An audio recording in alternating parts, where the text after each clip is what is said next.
하나님께서는 믿음의 자녀들이 참된 자유와 평강을 누리며 살기를 원하신다고 믿으시면 아멘합시다. 사람은 어떤 무엇인가 매여 살아가는데 어디에 매여 살고 있는가, 무엇에 집중하며 살아가는가가 그 사람의 삶의 형태와 삶의 내용을 결정합니다. 어떤 사람들은 성공이라는 목표에 매여 살고, 어떤 사람들은 자신만의 즐거움, 세상의 쾌락, 향락에 매여 살고, 몇몇 사람들은 신념과 가치, 이데올로기, 이념을 위해서 살아가는 사람이 있기도 합니다.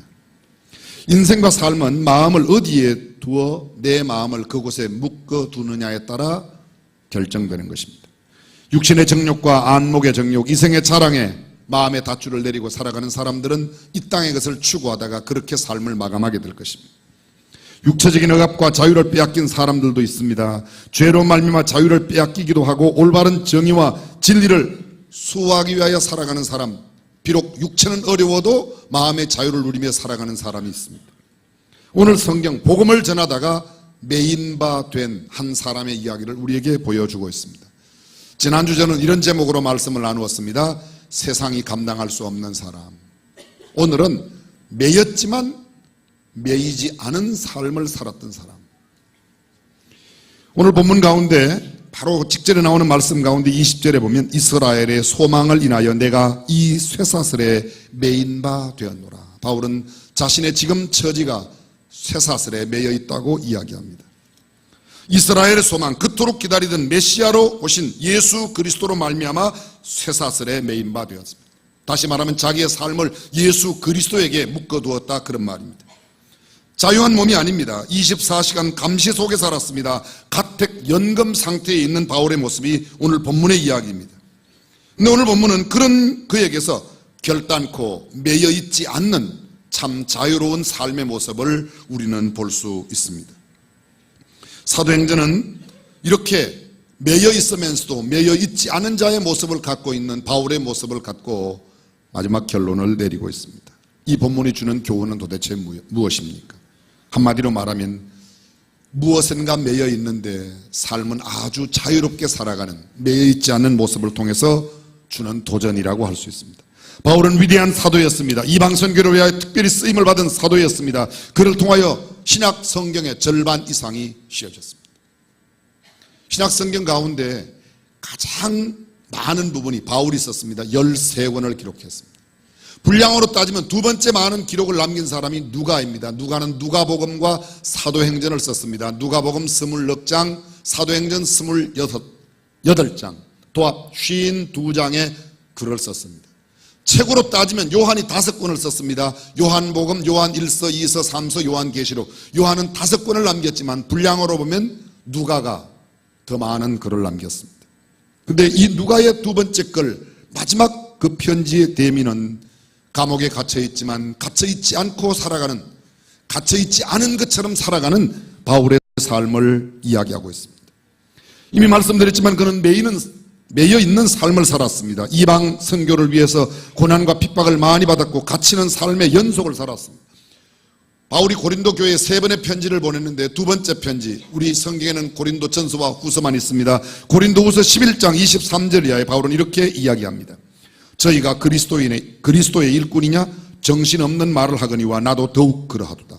내가 수고를 넘치도록 하고 옥에 갇히기도 더 많이 하고 매도 수없이 맞고 여러 번 죽을 뻔하였으니 유대인들에게 40에 하나 가만매를 5번 맞았습니다. 40에 하나 가만매, 39대의 매를 5번 맞았다. 이게 무슨 의미입니까? 유대의 가장 큰 형벌이 매질을 하는 건데 그 매는 39대만 때립니다. 왜냐하면 40대를 때리면 죽는다고 생각했습니다. 죽음 직전까지 패는 겁니다.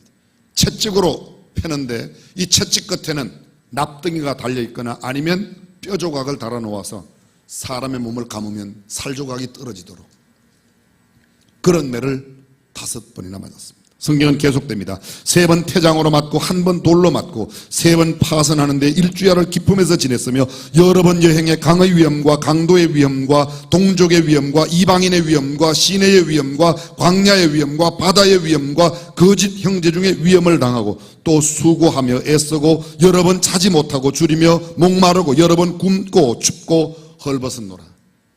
마치 어떤 거지 가운데도 상거지의 일기장처럼 그의 삶을 정말 문자 그대로 파란만장한 삶을 살았습니다. 그는 빌립보 감옥에 갇혔습니다. 예루살렘에서도 로마에서도 쇠사슬에 매이고 채찍질 당했으며 죽음의 그림자 속에서 그의 삶을 보냈습니다. 오늘 드디어 그의 인생의 말년 죽음을 눈앞에 둔 그가 로마에 끌려와 로마에서 역시 자유를 빼앗긴 모습으로 등장합니다. 오늘 성경 보면 직전에 나오는 28장 16절부터 잠깐 성경을 살펴보겠습니다. 여러분 성경을 보십시오. 28장 16절입니다. 우리가 로마에 들어가니 바울은 자기를 지키는 한 군사와 함께 따로 있게 허락하더라. 우리가 로마에 들어가니, 여기 우리가 누구죠? 묻지 말라고 고목사 네가 빨리빨리 이야기해라. 알겠습니다. 제가 그냥 말씀드릴게요. 여기 우리가 누가복음을 기록하고 있는 누가와 바울과 그 일행들, 지금 팔레스타인 땅에서 사실은 죄인이 아닌데 동족의 배반에 의해서 죄인이 된 이 바울과 이 누가 그리고 그 일행들이 로마에 도착했습니다. 그들이 로마에 들어가니 바울은 자기를 지키는 한 군사와 함께 한 군사에 의해서 지켜집니다. 그 다음 구절입니다. 17절 사흘 후에 바울이 유대인 중 높은 사람들을 청하여 모인 후에 이르되 여러분 형제들아 내가 이스라엘 백성이나 우리 조상의 규모를 배척한 일이 없는데 예루살렘에서 로마인의 손에 죄수로 내어준 바 되었으니 로마인은 나를 신문하여 죽일 죄목이 없으므로 놓으려 하였으나 유대인들이 반대하기로 내가 마지 못하여 가이사에게 호소하며 내 민족을 송사하려는 것이 아니로라. 무슨 뜻입니까? 바울이 자기 동족 유대인들의 배신 때문에 그들의 고소와 고발에 의해서 로마 사람들에게 신문을 받게 되었는데 로마의 재판부에서 죄 없음을 알고 놓아주려 하였지만 유대인들이 놓아주면 안 된다고 반대했습니다. 로마의 시민권을 갖고 있었던 이 유태인 바울이 그러면 나는 로마에 가서 재판을 받게 해달라. 그리하여 로마에 오게 되었던 겁니다. 로마에 왔을 때 자기를 지키는 군사와 함께 연금되었습니다. 그 다음 구절입니다. 이러함으로 너희를 보고 함께 이야기하려고 청하였노니 이스라엘의 소망을 인하여 내가 이 쇠사슬에 매인 바 되었노라. 나는 이스라엘의 소망인 예수 그리스도로 말미암아 이스라엘 민족이 그렇게도 기다리고 기다려왔던 메시아 예수 그리스도 까닭에 매인 바 되어 이곳에 왔지 다른 이유가 아니다.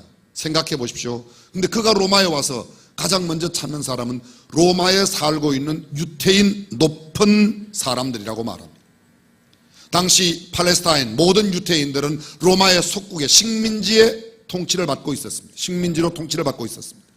그런데 그 팔레스타인 유태인들 가운데서 로마인과 잘 통하는 높은 사람들이 로마에 와서 자유롭게 살고 있습니다. 바울은 팔레스타인에서 복음을 전하다가 죄수 아닌 죄수의 몸이 되어 재판을 받기 위하여 지금 로마에 왔습니다. 로마에 와서 감금되어 있는데 그가 가장 먼저 찾는 사람은 다른 사람이 아니라 자기를 배반했던 그 동족 가운데 있는 유태인들을 생각하고 있습니다. 잠깐만 생각해 보십시오. 한국에서 억울한 일 당하면 사람들이 흔히 생각하기를 에이 더러워 이 땅에 못 살겠어 이민 가야 되겠어. 바울은 동족에게 배반을 당하고 로마에까지 왔습니다. 근데 그곳에 와서도 자기를 배반했던 그 동족 유태인들 높은 사람들을 청하여 그들에게 복음을 나누고 있습니다. 평범한 사람하고 복음의 사람의 차이점이 바로 이런 데 있는 겁니다. 매여 있지만 전혀 매여 있는 것처럼 살아가고 있지 않는 바울, 그는 복음을 전하고 있습니다. 로마에 있는 유력한 유대인들에게 자신의 마음을 전할 필요를 느꼈습니다. 그래서 그 사람들을 불렀던 겁니다. 비록 연금되어 있지만 감금되어 있지만 자유롭게 누구든지 만날 수 있는 사람이 있습니다. 로마 당시에 감옥은 두 가지 형태가 있었습니다. 소위 흉악범, 중범죄, 강력범, 강도, 살인한 사람, 이런 사람들은 쇠고랑에 차 지하 감옥에 넣습니다. 그렇지 않은 사람, 사상범, 그렇게 큰 죄를 짓지 않은 사람들은 가택에 연금을 하여 자유를 제한하되 밖으로는 나돌아다니지 못하게 하지만 그 안에서는 누구든지 만날 수 있는 겁니다. 바울이 바로 중범죄가 아니었습니다. 바울은 살인하거나 강도짓을 한 사람이 아닙니다. 그래서 그곳에 연금 상태에 있습니다. 누구든지 만날 수 있는 그런 상태의 유태인 높은 사람들을 청합니다. 다시 23절로 갑니다. 저희가 일자를 정하고 그의 우거하는 집에 오니 저희가 누구입니까? 유대인 높은 사람들이 일자를 정하고 너무 많은 사람들이 바울을 만나기 위해 기다립니다. 그랬더니 정했습니다. 오늘은 누구누구 오세요. 내일은 누구누구 오세요. 시간과 일자를 정해서 바울이 우거하는 집, 바울이 잠시 거하게 되는 연금 상태의 그 집에 사람들이 옵니다. 그 다음 구절, 바울이 아침부터 저녁까지 강론하여 하나님 나라를 증거하고 모세의 율법과 선지자의 말을 가지고 예수의 일로 권하더라. 바울은 변명하지 않습니다. 자기가 억울하게 그곳에 온 그런 사정을 이야기하지 않습니다. 유태인 그 누구도 자기를 고소하며 고발했던 사람의 이야기를 하지 않습니다. 아침부터 저녁까지 그가 이야기하는 것은 두 가지입니다. 하나님 나라를 증거하고 예수의 일로 권하더라. 예수의 일, 복음을 전하는 것. 그의 관심은 하나님의 나라와 복음에 있었습니다.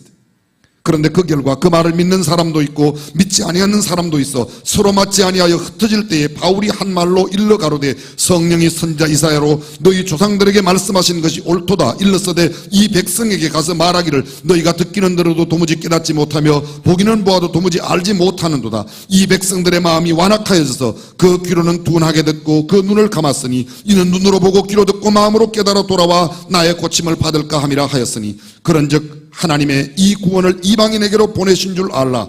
저희는 또한 들으리라 하더라. 유태인 높은 사람들에게 바울이 하고 있는 이야기는 내가 유태인들에게 그렇게도 관심 있고 지금도 유태인들에게 그 예수 그리스도 복음을 이야기합니다. 그러나 거절하는 이 복음의 거절함이 이방인들에게 기회가 되었다고 이야기하고 있습니다. 바울의 영원한 관심과 바울의 초점, 감옥에 가 있지만 그는 매여 있지만 그의 모든 세상 생각과 사상은 오직 예수 그리스도 복음 하나님 나라에 가 있습니다. 바울은 이렇게 말합니다. 내가 살아도 주를 위하여 살고 죽어도 주를 위하여 죽나니 그러므로 사나 죽거나 내가 온전히 주의 것이로다. 빌립보서에서 그는 이렇게 말합니다. 내게 죽는 것도 유익하다. 내게 죽는 것도 유익하다. 그러나 내가 사는 것은 너희를 위하여 유익하게 한다. 나의 간절한 기대와 소망을 따라 아무 일에든지 부끄럽지 아니하고 오직 전과 같이 이제도 온전히 담대하여 살든지 죽든지 내 몸에서 그리스도가 존귀하게 되게 하려 하나니 내가 살아도 그리스도가 존귀하게 죽어도 그리스도가 존귀하게 그의 삶의 모든 포커스는 초점은 주님께 가 있습니다. 빌립보서 3장 7절 이하에 그가 말하는 이야기를 기억나십니까? 수많이 자랑할 수 있는 것, 내가 뼈대 있는 왕손으로 베냐민 지파에서 태어났다. 왕손으로 태어났다. 내가 난 지 8일 만에 할례를 받았다. 이스라엘 족속 가운데 이스라엘 족속이요, 내가 바리새인 가운데 바리새인이요, 율법의 의로는 흠이 없다. 수없이 많이 자랑할 것이 있는데 그 다음 말씀이 뭐죠? 그러나 내가 이 모든 것을 그리스도 예수를 위하여 배설물로 여겼다고 말합니다. 그의 삶은 예수 그리스도에게 초점이 맞춰 있습니다. 드디어 날짜가 정해지고 유태인 유력자들이 많이 바울에게 연금되어 있는 바울의 집에 찾아와서 하나님 나라의 이야기를 듣습니다. 예수 그리스도의 복음을 듣습니다. 그런데 그는 그 복음을 전하며 너희가 받지 아니하는 이것이 오히려 이방인들에게 복음의 통로가 된다고 이야기하며 그 복음을 나누고 있습니다. 자, 보십시오. 바울의 모습은 매여 있지만 전혀 매여 있는 것 같지 않은 삶을 살고 있습니다. 여쭤보겠습니다. 사랑하는 성도 여러분, 여러분은 지금 무엇에, 누구에게, 어떤 것에 매여 있습니까? 자, 정직하게 한번 이야기해 봅시다. 우리는 주로 어디에 많이 매여 살죠? 대부분 대답 안 하는 사람은요, 돈에게 매여 사는 사람이에요. 여쭤볼게요. 1번 돈, 2번 예수. 예수는 희망사항이죠. 거의 세상 것에 매여 있어요. 세상의 향락에, 세상의 쾌락에, 세상에 아침 일찍 일어나는 거 정말 주님 앞에 경배하게, 물론 새벽기도 오시는 분들, 그런 분들 계세요. 대부분 아침 일찍 출근하는 사람들 다 돈 때문에. 뭐 그렇게 밤늦게까지 많이 합니까? 기도하느라고? 아니, 거의 돈 때문에. 모든 인간관계에 생겨나는 문제가 다 무엇 때문입니까? 거의 돈 때문에 생기는 거예요. 예수님 때문에, 복음 때문에, 하나님 나라 때문에. 그렇지 않습니다. 육체적으로 사람들은 바울이 매여 있는 그런 모습, 바울이 갇혀 있는 모습을 보게 되지만 바울이 살고 있는 삶의 모습을 보면 그는 전혀 매여 있지 않습니다. 갇혀 있지 않습니다. 오직 하나님의 말씀과 하나님의 나라 예수 그리스도에게 초점이 가 있습니다. 사랑하는 성도 여러분, 저와 여러분들의 삶의 초점이 주님께 있기를 주님의 이름으로 축원합니다. 육체가 매인 것, 영혼이 매여 있는 것, 어느 것이 더 문제예요? 영혼에 매여 있는 것이 문제.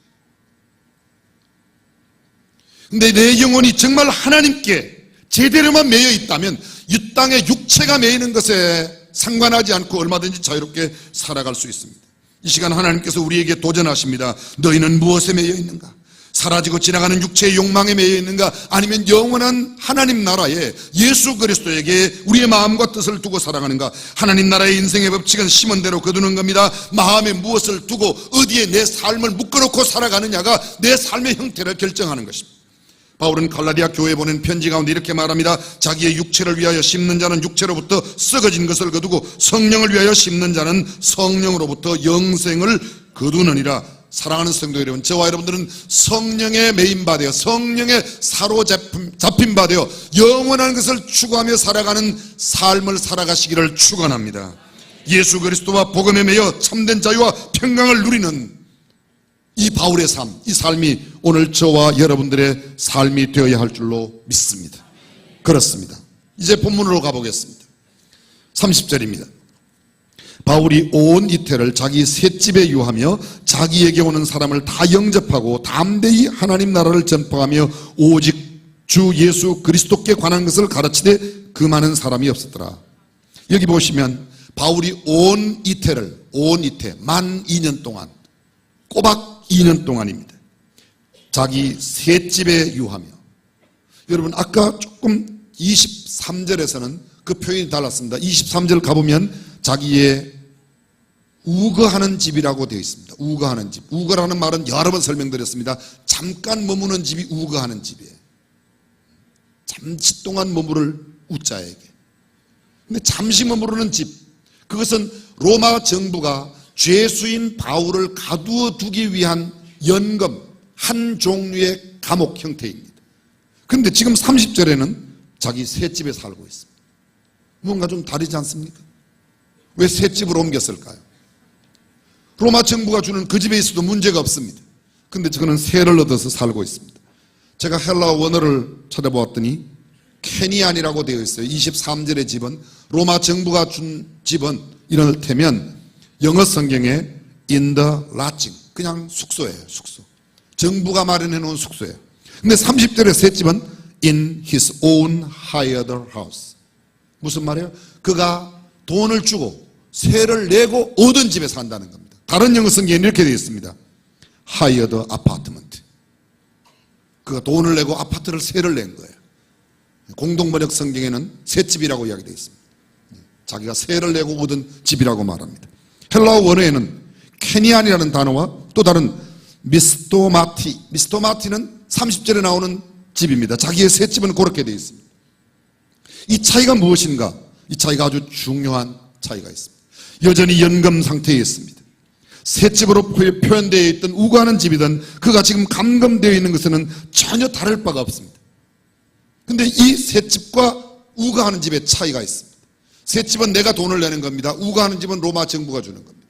지금 바울이 하고 있는 일은 어떤 일입니까? 복음을 전하는 일이에요. 복음을 전하는 일에 있어서만큼은 내가 지금 살고 있는 집마저도 로마 정부의 신세를 지지 않겠다는 겁니다.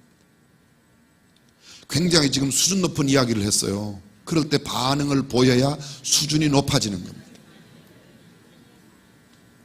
복음을 전하는 일에 로마 정부의 도움을 받지 않겠다는 겁니다. 하나님 나라를 전파하고 예수 그리스도의 복음을 전하는 일에는 내가 돈을 내겠다. 물론 그 돈은 바울이 번 돈은 아닙니다. 빌립보 교회가, 다른 여러 교회가 선교 헌금으로 보내준 그 돈으로, 하나님의 돈으로 하나님의 사역을 한다는 겁니다. 쉬운 예를 좀 들어보겠습니다. 1960년대에 우리 한국이 아직도 가난할 때입니다. 근데 김용기 장로님이라고 하는 분이 가나안 농군학교를 만들었습니다. 지금도 그 농군학교는 그대로 있습니다. 제일 가나안 농군학교가 하남시에 있고 제2 가나안 농군학교가 신림, 강원도 신림에 있습니다. 근데 박정희 대통령께서, 당시 대통령 박정희 대통령께서 이 가나안 농군학교 이야기를 듣고 거기 가신 거예요. 가서 쭉 둘러보고 개척 정신, 쌀한톨도 여러 가지 치약, 3mm 짜기 쭉 다 둘러보고 난 뒤에 너무 감동을 받았어요.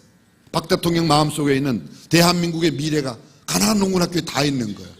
마지막 떠나시기 전에 김용기 장로님께, 농군학교 교장 김용기 장로님, 제 가슴에 있는 나라가 바로 이런 나라입니다. 장로님 원하시는 거 뭐든지 말씀하시면 정부 기관을 통해서 다 도와드리겠습니다. 말씀하십시오. 그때 김용기 장로님 말씀이 이런 지하에 너 아닙니다. 각하께서 도와주시면 우리는 망합니다. 우리는 신앙의 정신으로, 믿음의 정신으로 우리 스스로의 땀을 흘려 이뤄냅니다. 고구마 12개월 저장법 뭐 수많은 거 많이 있습니다. 그렇게 합니다. 내 힘으로 해야지 된다. 누구의 도움을 받는 것 그건 원치 않습니다. 잠깐 환기해 보십시오. 우리 교회 사회복지법인이 2개 있습니다.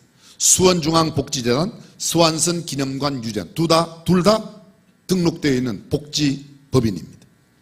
수완선 복지 이 법인 내에는 양로원, 요양원, 요양보호사 교육원, 재가노인보호센터 4개의 기관이 있습니다. 수원중앙복지재단 산하에는 버든의 노인복지관, 수원시 장애인 종합복지관, 외국인 복지센터, 광교 노인 종합복지센터, 광교 주간 보호센터, 그 이외에도 여러 기관들이 있습니다. 주간 장애인 보호센터도 우리 법인 안에 있습니다. 구딜 호스피스 여러 사역이 있습니다. 우리 시설마다 시설장님이 계세요. 이른바 관장, 센터장들이 다 계십니다. 저는 그 법인의 대표를 맡고 있으니까 한 달에 한 번씩, 때로는 한 달에 2번씩 시설장 회의를 합니다. 그럼 와서 늘 저한테 많은 이야기가, 목사님, 도지사님한테 이야기해서, 시장님한테 이야기해서 제발 좀 돈 좀 많이 도와달라는 거, 그걸 이야기를 해요. 근데 제가 한 번도, 어떤 분은 그래요. 목사님, 김진표 장로님한테 이야기해 주세요. 남경필 집사님한테 이야기해 주세요. 시장님한테 이야기해 주세요. 그래서 뭐 도와달라는 거 많이 하는 겁니다. 오해 없이 들어주십시오. 우리 버든의 복지관에는 수원시에서 1년에 9억 도와줘요. 9억. 1년 예산이 거의 한 80억 가량 돼요. 75억에서 80억 그 사이 정도 됩니다. 근데 시에서 9억을 도와줘요. 외국인 복지센터에도, 장애인 종합복지센터에는 1년에 예산이 한 65억 정도 되는데, 60몇 억 되는데 그 중에 한 20몇 억을 수원시에서 주는 겁니다. 수원시에서. 처음 버든의 복지관 오픈하였을 때 1년 예산이 10억도 안 됐습니다. 근데 우리 교회에서 1년에 2억 8천만 원씩 냈어요. 2억 8천만 원씩. 지금은 1년에 한 기관에 우리가 한 5천만 원씩 밖에 안 냅니다. 그래도 잘 굴러가요. 그 이유는 우리 교회 많은 성도, 장로님, 권사님, 집사님들이 자원봉사라고 와서 열심히 섬기고, 우리 거기 시설장들과 많은 직원들이, 전체 직원들, 모든 기관들의 직원들만 약 800명 정도 되는데, 그 800명의 직원들이 얼마나 헌신적으로 박봉에도 열심히 일을 하는지 이제는 운영이 잘 됩니다. 근데 몇몇 어려운 기관에서 저한테 자꾸 이야기하기를, 지사님한테 이야기해서 돈. 근데 저는 지사나 국회의원이나 시장님이나 누구에게도 더 도와달라서 이야기 한 번도 안 했어요. 앞으로도 안 할 작정이에요. 제가 이런 건 하려고 그래요. 자, 9억 받는 버든회에서 열심히 일을 잘해서 8억만 쓰고 1억 남았는데, 1억 남았으니까 시에 반납하세요. 그거는 제가 갖다 반납하려고 그래요. 시장님 9억을 주셨는데 우리가 열심히 이렇게 살았더니 1억이 남았습니다. 더 어려운 기관에 주시기를 바랍니다. 사실 공무원들은 그것도 싫어해요. 왜냐하면 쓴 거 다 쓰고 깔끔하게 정리하는 걸 좋아하지, 그거 되돌려주면 그것도 딴 데 주는 게 일이기 때문에 그것도 싫어해요. 만약 돌려줘야 한다면 저는 그거는 제가 하고 싶어요. 또 이렇게 이야기하고 싶어요. 시장님 9억을 주셨는데 8억을 쓰고 1억이 남았습니다. 1억은 지금 현재 우리 지금 복지기관 내에서 다른 일을 좀 하려고 그랬는데 이거 해도 되겠습니까? 서류 올려갖고 만약 된다고 그러면 거기에 더 썼으면 좋겠어요. 아멘 해요. 성경에 이렇게 기록 안 됐어도 이게 성경의 원리예요. 아멘. 왜 그렇죠? 왜 이렇게 해야 되죠? 그래야 예수 믿지 않는 공무원들이 역시 교회가 하는 기관이 다르다, 맨날 더 달라고 그러는 건 세상 다른 기관들이 다 하는 거예요. 적어도 교회에서 하면, 예수 믿는 사람들이 하면 달라야 된다는 겁니다. 복음을 전하는 사람들은 구걸하는 사람들이 아니라 나누고 베풀어 줘야 되죠. 정미경 후보님 이번에 국회의원 되시거든. 이런 기관들을, 사실 기관을 잘 도와줘야지 돼요. 돈은 안 줘도 괜찮아요. 다른데 이렇게 해야지 된다고. 이렇게 해야 된다. 사랑하는 성도 여러분, 바울은 복음을 전함에 있어서 로마 정부에 자기 지금 죄수도 아닌데 죄수로 끌려왔어요. 죄수가 감옥 사용하는데 무슨 돈 낼 필요가 뭐 있습니까? 그냥 있으면 되는 겁니다. 그런데 나는 하는 일이 지금도 복음을 전하니 그곳에, 우리가 조금 전에 보았어요. 그가 우거하던 집에서 한 일이 무엇입니까? 하나님 나라와 예수의 일로 권하였다. 하나님 나라, 예수의 복음. 지금 30절 보세요. 바울이 온 이태를 자기 셋집에 유하며 자기에게 오는 사람을 다 영접하고 담대히 하나님 나라를 전파하며 그 다음에 주 예수 그리스도께 관한 것을 그는 복음을 전하고 있습니다. 그래서 성경은 명백하게 우거하는 집과 지금 자기가 돈을 내고 있는 그 집의 차이를 다른 단어를 쓰고 있습니다.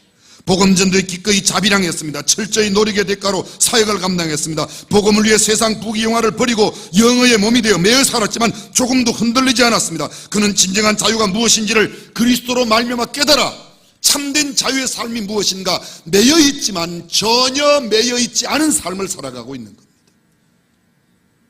우리는 어때요? 자유하지만 매여 살아가요. 복음을 위하여 자유롭게 살아갈 수 있는데도 오히려 돈에 매여 살고 세상에 매여 살고 있습니다. 얼마 전에 종영된 드라마 정도전 혹시 아십니까? 못 보신 분도 계실 거예요. 저는 그 드라마를 잘 보지 않지만 열심히 볼 때는 일주일에 3편 정도 봅니다. 월화 드라마, 수목 드라마, 주말 드라마. 드라마가 시작해서 대한민국 방송 역사에 드라마 시작해서 저는 1회부터 본 드라마가 한 편도 없습니다. 근데 드라마가 많이 방영이 되면서 시청자들의 시청률이 30%, 35%, 40% 넘어서면 또 안 보는 드라마가 없습니다. 저는 시청률 40% 넘어간 드라마는 다 보려고 애썼습니다. 근데 드라마 자체를 시간 다 보는 게 아니라 그 내용이 뭔지를 알기 위해서 이 시대에 살고 있는 사람들이 어디에 관심을 많이 두고 어떤 드라마이기에 그렇게 많은 사람들이 그것을 보는가, 그래서 보는 겁니다. 그래서. 근데 그 정도전 전 다 보지는 못했어요. 보려고 본 부분도 있지만 보지 못한 부분이 상당 부분 많이 있습니다. 정도전 드라마의 핵심적인 내용이 뭡니까? 무너져가는 고려 왕조를 저버리고 이런 왕조에 고려의 소망이 없으니 새로운 왕조를 세워야 한다. 이성계를 받들어 드디어 조선을 창건하는 이야기가 그 드라마의 핵심적인 내용입니다. 그런데 정도전의 생애가 그렇게 순탄치 못합니다.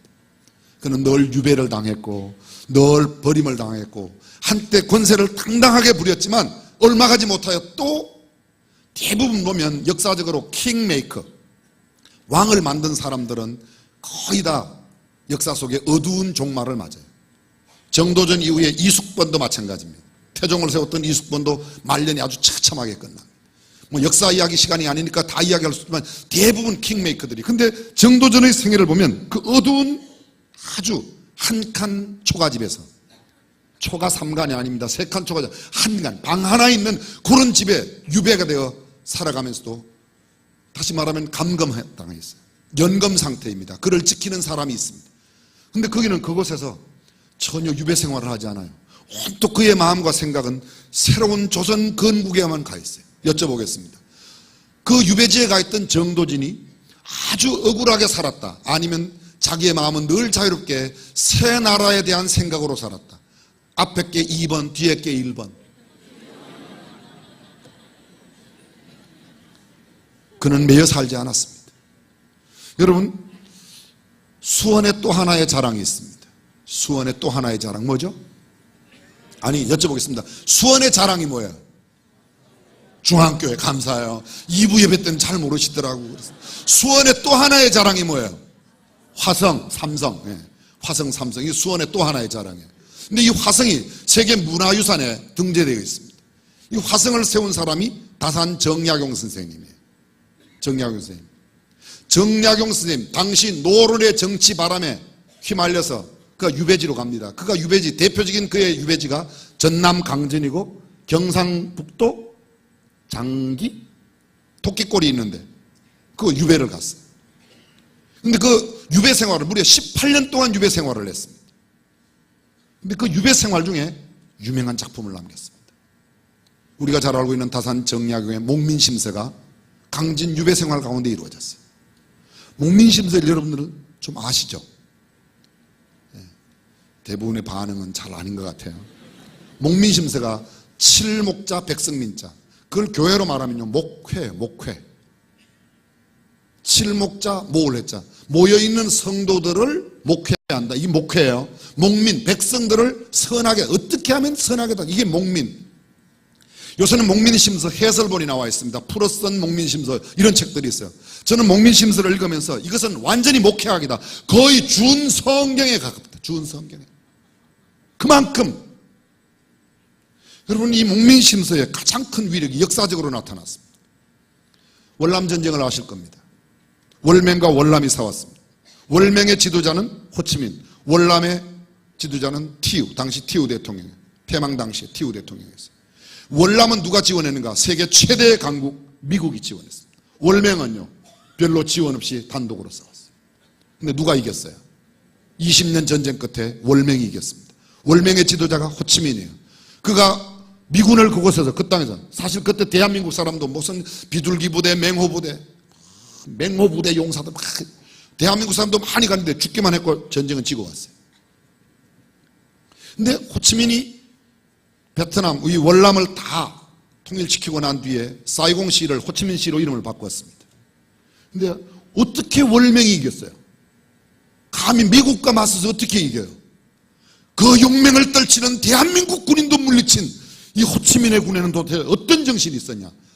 20년 전쟁 가운데 호치민이 목민심서 원본책을 짊어지고 맨날 그것만 읽는 거예요. 이대로만 하면 이 나라가 이긴다, 이 나라가 세워진다. 감동 좀 받는 표정을 지어주시길 바랍니다. 여러분들은 그저 복권이나 당첨돼야 감정이. 낮에는 미군들이 나타나면 미군한테 가서 깡통도 받고 음식도 받고 시레이션 뭐 다 받습니다. 밤만 되면 다 월맹 다 갖다 줘요. 그러니 월남이 이길 수가 있습니까? 왜 갖다 줍니까? 호치민이 다스리는 정신이 있었어요. 그게 바로 목민심서. 목민심서. 이야기 하나만 더 드릴게요. 대한민국의 다산을 연구하는 학자들이 40명이에요. 일본은요, 다산을 연구하는 학자가 200명이래요. 일본 사람들이, 사실 이런 말씀 강단에 드리기 그렇지만 일본 사람들이 대한민국을 그렇게 대단하게 별로 생각 안 해요. 제가 일본 사람이었더라도 대한민국 사람을 그렇게 대단하게 생각하지 않았을 거예요. 그런데 그 일본 사람들이 다산의 사상을 연구하기 위해서 200명의 학자를 세웠다. 그만큼 곧 끝내겠습니다.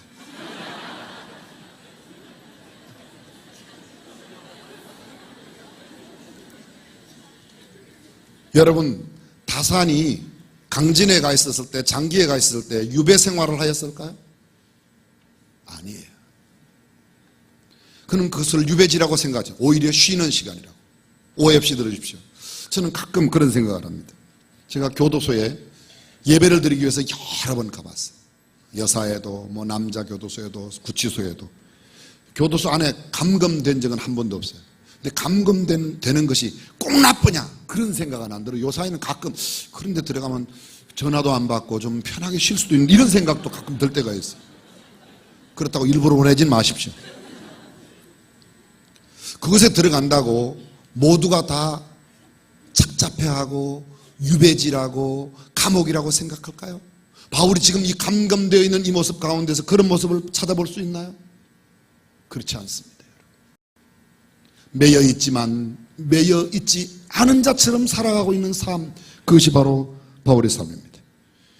그는 18년 동안에 이런 유배 생활 가운데 목민심서 경세유표를 지었고 둘째형 정약전도 물고기의 생태를 기록한 자산어보 명절을 남겼습니다. 고난을 겪음으로써 학자로서의 지성이 자라는 새로운 경험을 했던 겁니다. 오히려 유배됨으로, 오히려 감옥에 감으로, 오히려 갇힘으로 인하여 더 자유로운 삶을 살았다는 거예요.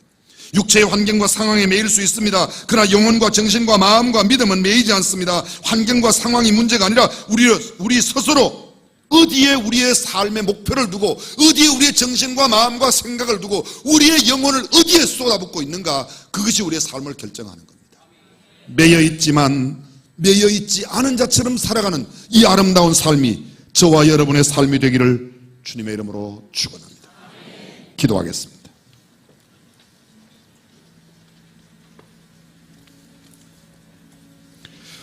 저희 눈을 감고 머리 숙여 한번 생각해 보십시오. 나는 지금 어디에 매여 살고 있는가?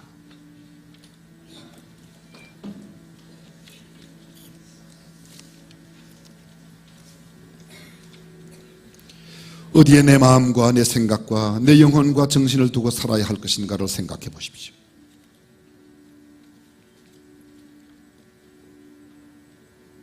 자리를 얻기 위하여, 지위를 얻기 위하여, 명성을 얻기 위하여, 권세를 얻기 위하여, 재물을 얻기 위하여, 돈과 학식을 얻기 위하여, 그것은 궁극적인 목표가 될 수 없습니다. 인생의 궁극적인 목적은 하나님을 영화롭게 하며 주의 복음을 위하여 사는 것만이 영원할 수 있습니다. 전능하신 우리 하나님, 우리가 세상의 것에 매이지 아니하고 영원한 하나님 나라의 소망을 두고 살아가는 사람 되게 하옵소서. 주 예수님의 이름으로 기도합니다.